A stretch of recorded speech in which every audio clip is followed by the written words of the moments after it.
And when we talk about literature and books in general, especially the Hindu right in India, or Hindus in general have an opinion that, there's an overglorification of the Mughal history and certain history, even in South India for that matter. In the Karnataka history textbooks, we always used to hear about Tipu Sultan and Bijapur Sultanate and whatnot, right?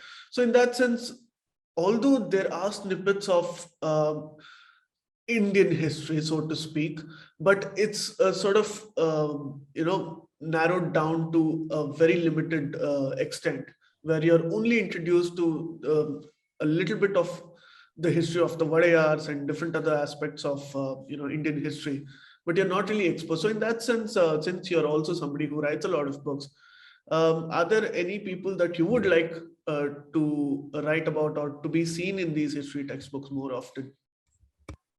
Yes, what you said about our curricular history, especially at school level, is sadly true. For one thing, I must thank my destiny. I studied in, my schooling was done in Andhra Pradesh.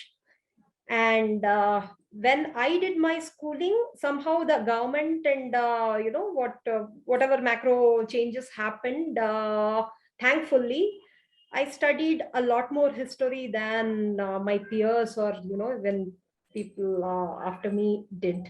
We studied about the early Cholas, early Pallavas and early Cholas, then the late Cholas, and then the Vijayanagara, of course, the whole Kakatiyas and the medieval, the whole flux that southern India underwent.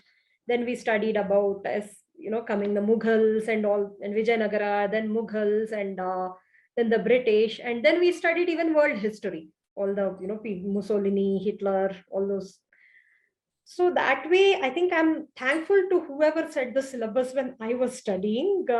We were exposed to, I won't say whole of the history.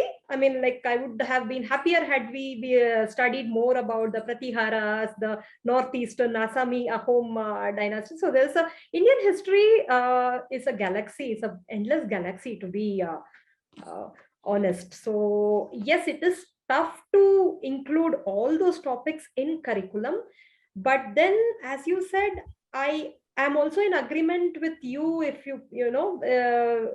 or I just keep feeling like there was a lot of history has been purposefully not included. Right. One, because maybe the makers of curriculum, it's themselves, they might be ignorant, because we have this elitist attitude of certain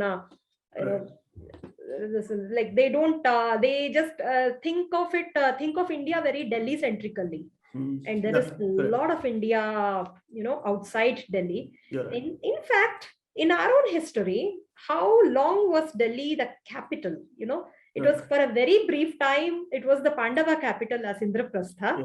But the moment they they performed Rajasuya there, something went totally wrong.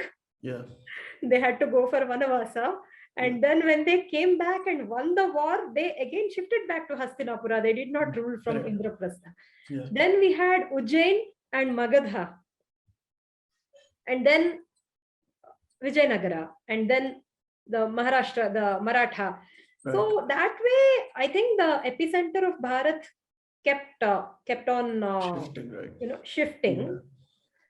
And that's the very interesting part of it. We are not very, what do you say? We are not very gung-ho about the lineages and the dynasties. Of course, the Puranically, the Chandravansha and Surya Vamsha, that's what defined our history. But if you observe the 1,000-year history of Bharat, our own 1,000-year-old history, it's a beautiful wave of each subaltern lord, a warlord or a peasant lord trying to rise up to the situation, fighting with the invaders. He did not think that, okay, I don't belong, I'm not a king, let me be happy farming or something like that. So every common person, they came up, they didn't think of their background or lineages. They came up, they fought the invaders, then they founded empires of their own, then their children came and expanded it. That way, each of the empires is so much rooted, much more rooted than we think it is. Right. So it requires that kind of respect for everyone, right? Yeah. To include these in the curricular syllabus and to include, and I think the Absolutely. syllabus makers sadly did not have it for very long. Let's hope that changes for the Absolutely. better. Please remember to subscribe to us and switch on the notifications for this channel. For our other social media links, more content, and to support our work, please visit citti.net. Dhanyavad. Namaskar.